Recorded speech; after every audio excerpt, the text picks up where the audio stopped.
all have been working with programs which take some input from the user, process them, and they give some output, right?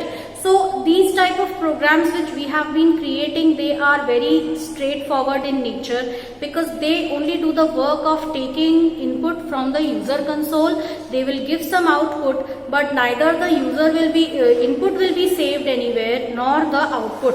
Okay, so certain times it is very essential for us to save data somewhere, okay, in the background, because we need to work on that data from time to time.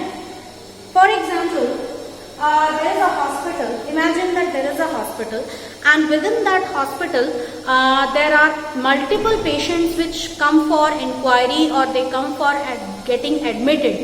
So the data entry operator will key in all the necessary details for every patient. Is it possible that every day the data entry operator has to first enter the details of all the 1,000 patients in the hospital and then start working on this? This is technically not feasible. It is important that your data is saved somewhere on a regular basis, and it is used for performing tasks like generating reports or for executing queries from time to time. So for this purpose, we make use of files. We make use of this files.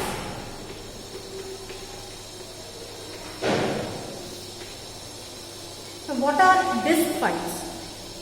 When we talk about file handling, students, disk files are files which are stored on your hard disk.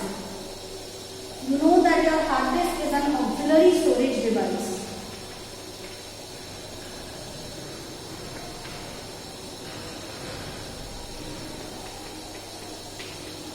It is an auxiliary storage device which stores data for a longer period of time, which stores data permanently.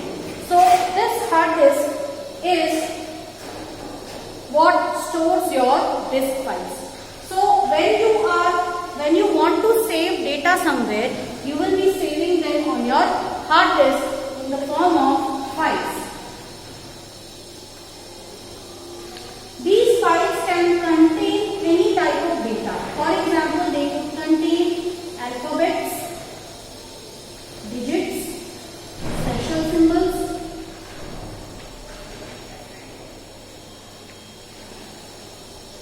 they could also contain other data like raw data needed for storing images, okay, large data. So all types of data is saved in files on your hard disk, and this becomes your permanent storage. That is, data will always be stored permanently on your hard disk. So now, when we work with Python, through Python we can create files, we can write data to the files, we can read data from files, we can create files, write data to the files, and we can read the data which we have written into the files using various file handling routines of Python. So Python also provides you various file handling routines like and other languages like C, C++, Java and all, in order to save some data into it, so that later on you can access all that data and use it. So this data which is saved in the form of files, it is normally, there are two types of files.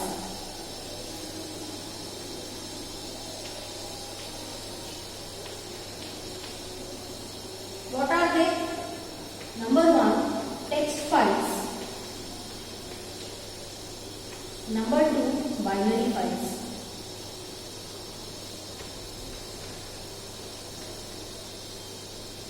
So we save data normally in these two types of files, text files and binary files. Talking about text files, what are text files? Those files which only store your character set, these things. small a to z, digits 0 to 9 and special symbols. That is straightforward text which is encoded in the form of ASCII characters. Where what is ASCII? It is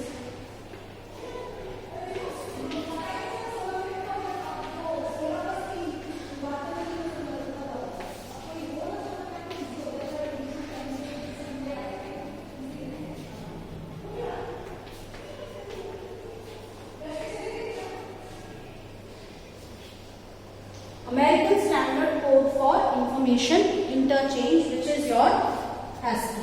So talking about ASCII code, students, your text files, they store data which is encoded in the form of ASCII characters. That is, every character will have a specific ASCII code, which is a 7-digit or 7-bit code. A 7-bit code which is capable of representing 128 different characters.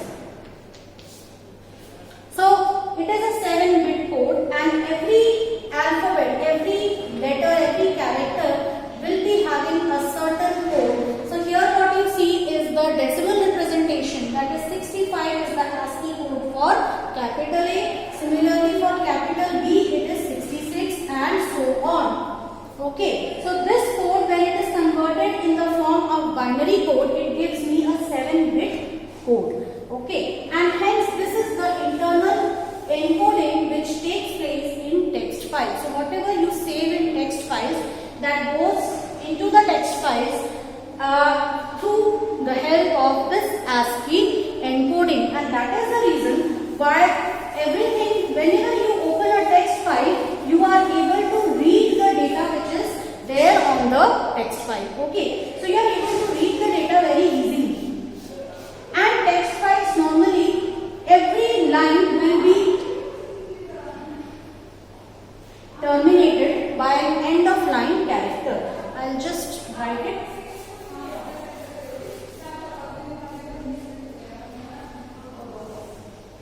Every line is terminated by an end of line character. This is known as end of line. End of line character. So every line is terminated by an end of line character, and at the end you will also find an end of file character which is used to terminate the actual file. So this end of line character will not be displayed when you are seeing the text file. It will be saved internally. So that is why there are some internal translations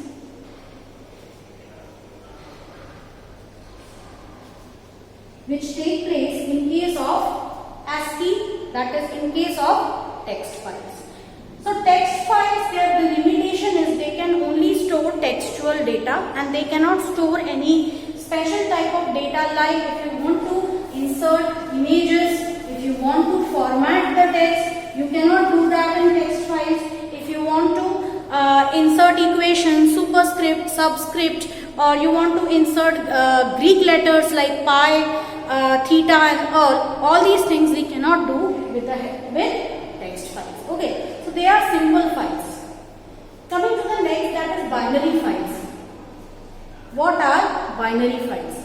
So when we see binary files, they are the files where no internal translations take place.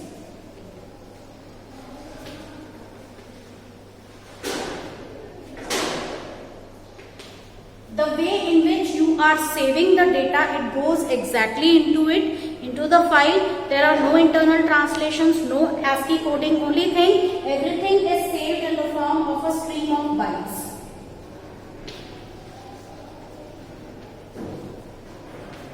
Everything is saved in the form of stream of bytes. We know what are bytes. 1 byte equals 8 bits. So just imagine a stream of bits.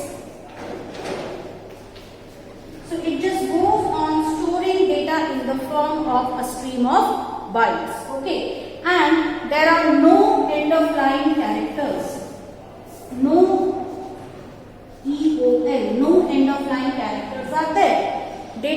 stored in a very straightforward manner. The way in which we have sent the data, it is saved exactly in that, and when you open the data, you will see garbled values. They are not actually garbled values. The data on the physical level is being stored in the form of a stream of bytes. Hence, you are able to see the data exactly in the way it has been saved. Now, these binary files, they can store a large amount of information, whether it is only textual data or it is any image data. They can store images, they can store videos, they can store sounds, they can store almost any type of data here. Okay. And you can store a large amount of data, you can work on that large amount of data, and moreover, binary files are very easy to work with. They are, until and unless you don't need to open it separately, they will work fast and they will store the data, and they will always need a program to work. That is, if you want to access the content of binary file, you will always need programs for doing that. Okay, you need a specific software for opening image files. You need a specific program to work with binary files.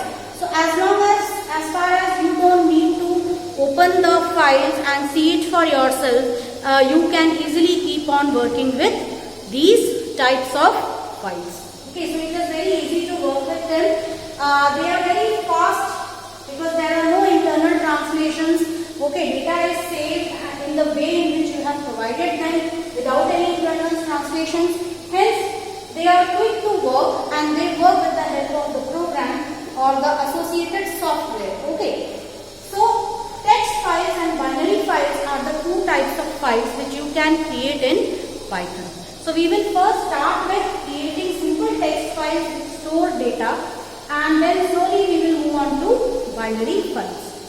Now students, one factor is always involved, that is, as you people have already learned about databases. So within databases you have seen that every data value, every field, it has a definite identity. It has a definite identity. Why? Because every field corresponds to a definite data type. So every field will have a definite data type, and so it is easy to access the data according to its data type. But in case of files, this was the system which existed before databases existed, and all the data, all the operations which we today do with the help of the modern DBMS, they were done using traditional flat file systems. And flat files means, as we already know, that files only store data in the form of a stream of bytes. So flat file systems were not very flexible to work with because data didn't have any field-wise identity in case of flat files. Like if I store something like this,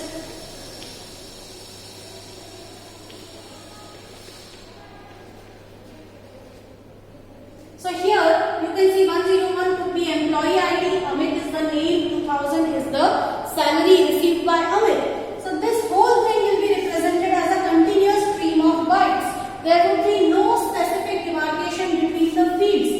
This was the problem faced by flat file systems. So we as programmers had to work harder. We had to write better programs so that these flat files could easily be accessed. So this was a short introduction about file handling, students. Okay. In our next lecture, I will be teaching you about, in the next online lecture, we will actually start with the initial parts of how files are created. Okay. We will learn about opening files, closing files, creating a basic file, and then we will be learning about the various file modes also. So it's this much in today's lecture. We meet in the next lecture. Thank you.